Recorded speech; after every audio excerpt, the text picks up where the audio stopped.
My parents were great believers in public education, and though they never said it explicitly, I concluded that I should trust what my teachers told me. My first grade teacher started in on local history.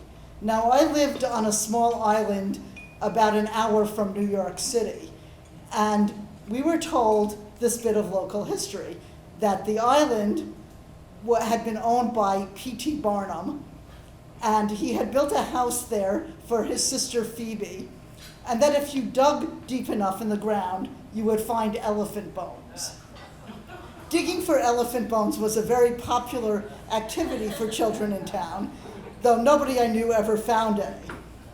About 20 years later, the New York Times had a piece about my hometown, and it said that Barnum Island was actually named after Peter Barnum, whose widow, Sarah, had built a tuberculosis hospital there, and that it never mentioned anything about elephants. Now, it was my fourth grade teacher, Mrs. Barnett, who told us the local history about New York City, which was only about an hour away. I particularly remember the story she told us about an incident in the 1820s.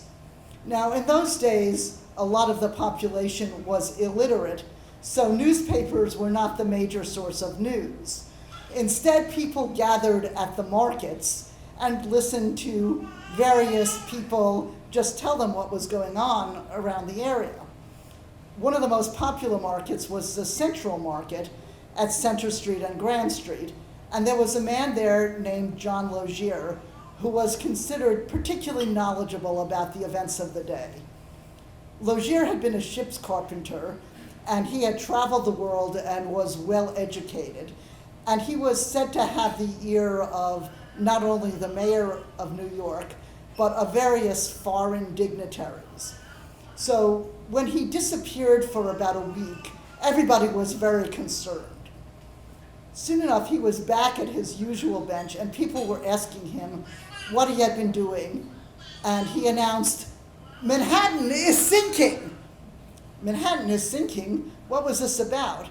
Well, he explained that the growth in the population, there were almost 150,000 people in New York then, was causing some real problems. There were buildings as tall as 4 stories high, and they were stretching all the way up to 14th Street.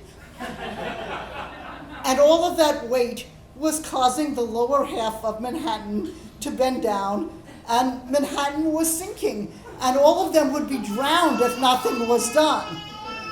Well, this was terrible news, but Logier had a solution.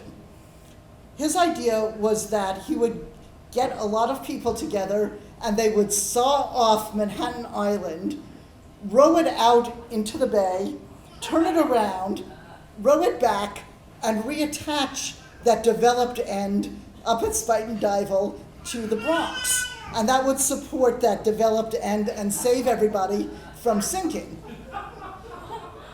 Well, he had an associate, John DeVoe, a butcher at the market, who got a big ledger and started recording the names of people who would work on this project.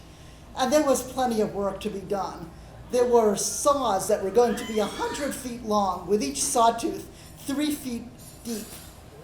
There were going to be oars, 50 people at each oar, and there had to be forged giant oarlocks, of which there would be a dozen, 6 on the Hudson River side and 6 on the East River side, that would be needed for all of that work. He signed up lots and lots of people. The most important and most difficult job was called being a pitman.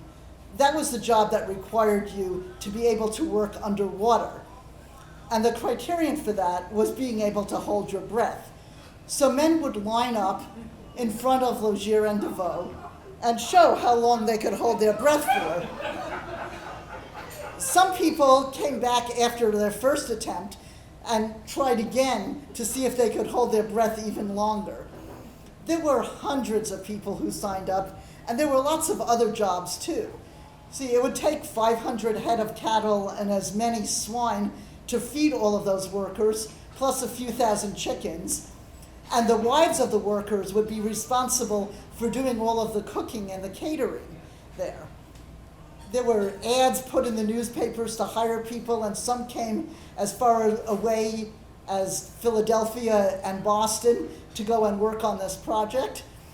There was even going to be a fife and drum band that would lead all of these workers from where they would gather at Spring Street and the Bowery to walk up to the northern end of Manhattan where the sawing would begin.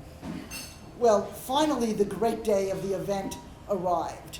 There were thousands of people there, not just workers, but spectators who'd heard about this miraculous event that was going to save the city of New York. There was some speculation about its feasibility, but most of that actually centered on the problem of whether or not Long Island would be in the way. Well, everybody was gathered there except two people, Logier and DeVoe. They were found about 6 weeks later hiding in Brooklyn. And there was lots of talk about trying to arrest them and bring for fraud, but nobody could actually find anything illegal that they had done. And not too many people wanted to admit that they'd fallen for this hoax. Well, I believed this story because it was told to me by one of my elementary school teachers, and Mrs. Barnett was as trustworthy a person as I could think of. But there's a book that came out a few years ago called Sawing Off Manhattan by a guy named Joel Rose, and he claims that the whole thing, the hoax, or the story of the hoax, was a hoax itself, written by a guy named Thomas DeVoe about his uncle, but written 60 years later with no evidence whatsoever. Well, I don't know. When I go back to thinking about the Barnums, there was the New York Times, the newspaper of record, and Miss Jacobellis, my first grade teacher. Here there was some random author, and there was Mrs. Barnett, my fourth grade teacher. I'll leave it up to you to figure out who I believe and which one I think is false news. But I will tell you that when I read that the city of Venice, Italy is sinking, and all of those great treasures will be lost in the canals and the lagoon, I wrote a letter to the officials of Venice suggesting that I had a solution. And when they asked why I was qualified when all of their architects and engineers could not figure out what to do, I pointed out, but sirs, I'm from New York. Thank you.